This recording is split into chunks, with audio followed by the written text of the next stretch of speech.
The original game came into us as a submission from an unknown, unpublished author. And very rarely do any of those submissions ever make it out to being publishable.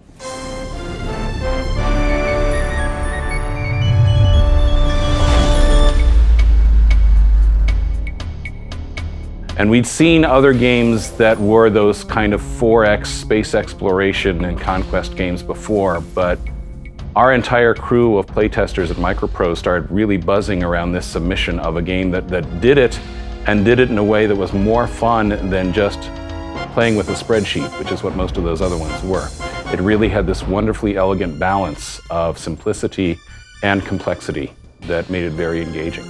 At the time, though, the art on it was terrible, the audio was non-existent, the interface was really clunky. It was still a very, very rough prototype game. And as I said, it needed new artwork, it needed new music, but it had at its core a very solid engine. So we wanted to be able to keep the engine, find a new body that we could build around it with a new group of artists and composers and so on, and redesign the interface and turn it into a polished, publishable game. Hi, I'm Jeff D. I was the lead designer on Master of Orion 1. When I say I was the lead, I mean in those days art teams were relatively small. Basically, I was the artist, and anything that I either couldn't do or had somebody else in mind who I'd rather have do that thing, it was my job to get it done. For example, the creatures were originally designed by Bill Willingham, who went on to do a lot of pretty high-profile comic book work.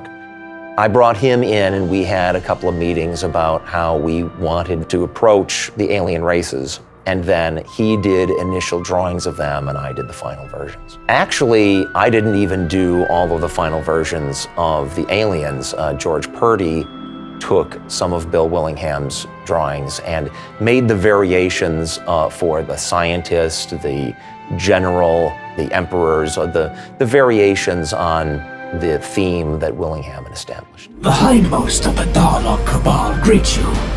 We are sure we'll have much and more to discuss. So as the producer on the project, I was responsible for all of the business aspects, the contract negotiation, the project management aspects, and finding the resources and finding the right people to put together the pieces that Master of Orion needed. Actually, at the time, it was Star Lords. And it very much literally was that working out of a garage situation. The original design team for Master of Orion 1 was working out of Stephen Barcia's house at the time that it was originally being developed. And when we put the deal together and started working on changing Star Lords into Master of Orion 1, I assembled the team of Jeff D. and George Sanger and the other resources in the living room of George Sanger's house. So we sat around on a few couches, hashed out ideas for how can we polish this up, how can we make the interface better, how can we make the art look better, and how can we make this a commercially successful game using the engines that the Barcias had done. I'd worked with Jeff D. on projects back at Origin Systems. I'd worked with George Sanger also at Origin Systems as well. He became famous he and Dave Govett for doing the original soundtrack for the first Wing Commander games.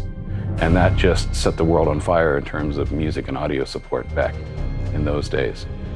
So pulling all those resources together, and we had a very short schedule at that point in time. We probably went from the point of signing the deal and taking that initial prototype to getting it out on the shelves in under 6 months.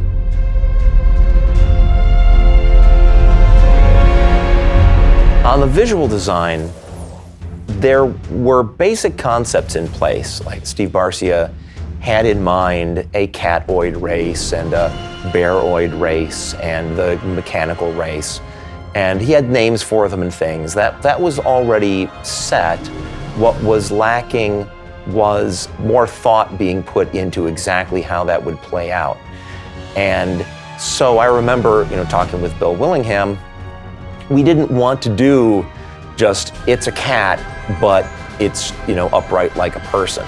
So we made sure they had strange numbers of fingers or weird-shaped ears or unusual eyes. We wanted to make them alien as well as hitting those established science fiction tropes.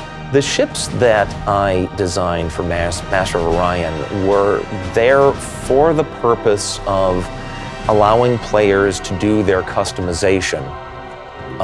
Each ship has its own different types of engines and weapons and armor and all that, and they come in different standard sizes. So my job was to, come up with several different overall styles of ships, and then fill out, I believe it was 4 of each of the different sizes of ships within that general style. So there's ships that are spheres with engines attached to them, and there's ships that are more wedge-shaped. My involvement with the Master of Orion, it was very simple. I was already part of Team Fat. That was me, George the Fat Man, Joe McDermott, and Kevin Phelan. We'd been working on games for several years at that point. And we still had our connections, from Jeff Johanneman, from working back in the days on Wing Commander and Underworld and Loom and all it. I think that was George's connections back then. And they had this project come up. So they assigned me to this one since it was more cinematic style anyway. And that's how I got the gig. And what's interesting is, I moved most of my equipment out of my home studio temporarily into the offices, which is basically, keyboard, a couple computers, and some outboard gear. So it was all pretty portable. So I just moved it into a room at their headquarters. So I was actually able to be right there, kind of watching the artwork come together and work on it, with the Barcias and Joe Hanneman and Jeff D and all them. And I actually got to work on that first game in-house, so to speak, but as a contractor. So it was a good experience.